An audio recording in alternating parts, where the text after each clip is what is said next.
Les vers de terre creusent dans le sol afin d'échapper à leurs attaquants, afin de se défendre contre leurs attaquants. Alors, pour ceux qui ont manqué la première vidéo, on avait parlé des différents moyens qu'utilisent les vers de terre pour se protéger contre leurs prédateurs. Aujourd'hui, on va parler des galeries que les vers de terre creusent dans le sol afin d'échapper à leurs prédateurs. D'accord? Alors, il faut savoir que les vers de terre possèdent des mécanismes de défense basés sur les capacités à creuser dans le sol. C'est quoi cette capacité? Cette capacité de creusement leur permet de se protéger contre leurs prédateurs et aussi contre les conditions ou certaines conditions environnementales défavorables. Alors déjà, le premier point qu'on va citer, c'est quoi? C'est que les vers de terre ont un corps annelé et musculeux avec des soies et des petits appendices appelés soies ciliées qui leur permettent de se déplacer plus facilement dans le sol. Donc, ils ont une adaptation morphologique idéale pour se déplacer dans le sol. Ensuite, comment est-ce que les vers de terre réussissent à creuser dans le sol? On va expliquer ça. Les vers de terre utilisent des mouvements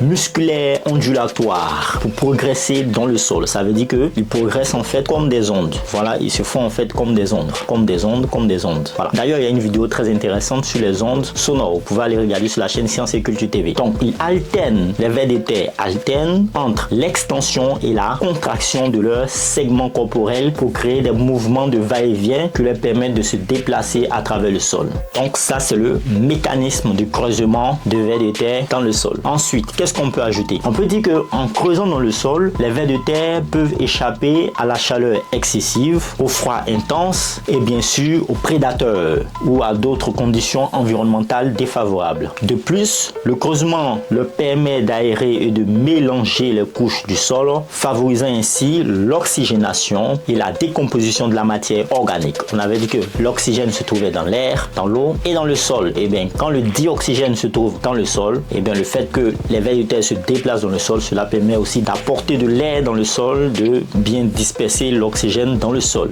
Donc, le mécanisme de défense des vers de terre par le creusement dans le sol est un moyen très efficace qui leur permet de se protéger contre les prédateurs. Et c'est ce moyen-là que nous avons expliqué en long et en large dans cette vidéo. Portez-vous bien. Suivez encore d'autres vidéos à venir sur les autres mécanismes de défense du ver de terre sur cette chaîne Science et Culture TV. Mettez un like, abonnez-vous, partagez au max, faites le plein de savoir. Peace out.